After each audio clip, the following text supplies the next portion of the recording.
بسم اللہ الرحمن الرحیم۔ میدا کا جو دوسرا مسئلہ ہے وہ پہلی صورت حال سے ذرا ہٹ کے ہے، اس کو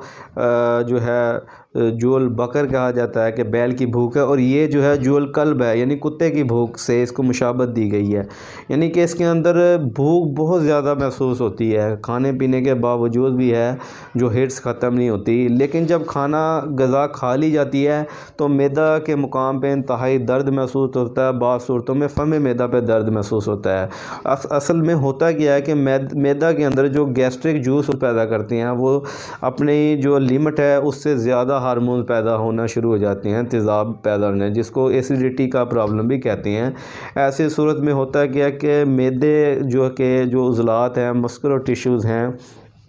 وہ متاثر کرتے ہیں، اس کی جھلیوں کو وہ سوزش آ جاتی ہے۔ ایسی صورت میں جو کھایا پیا بوجھ بن جاتا ہے، اور بعض صورتوں میں آئسوفیگس جو خوراک والی نالی ہے اس کے اندر جو جلن ہوتی ہے، ہارٹ برن ہوتی ہے شدید قسم کی،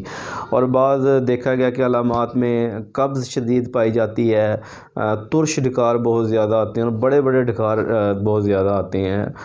میں جو ہے پیٹ میں گیس بہت زیادہ بنتی ہے، تو یہ انتہائی تیزابیت والا مسئلہ ہے۔ تو ایسی صورت میں اصل میں اس کے جو اسباب دیکھے گئے ہیں کن لوگوں کو ہوا کرتا ہے، ایسے لوگ جو زیادہ تر تیزابیت والی غذا استعمال کرتے ہیں، ناشتہ میں پراٹھا، چائے، انڈا کا استعمال کرتے ہیں، زیادہ جو گوشت خاص کر بڑا گوشت اور برائلر کا استعمال کرتے ہیں، اور فاسٹ فوڈ کا استعمال زیادہ کرتے ہیں، یہ ان لوگوں کے اندر زیادہ پایا جاتا ہے۔ تو دیکھیں یہ انتہائی خشکی والا مسئلہ ہے، خشکی ہمیشہ گرمی سے ہی ختم ہوتی ہے،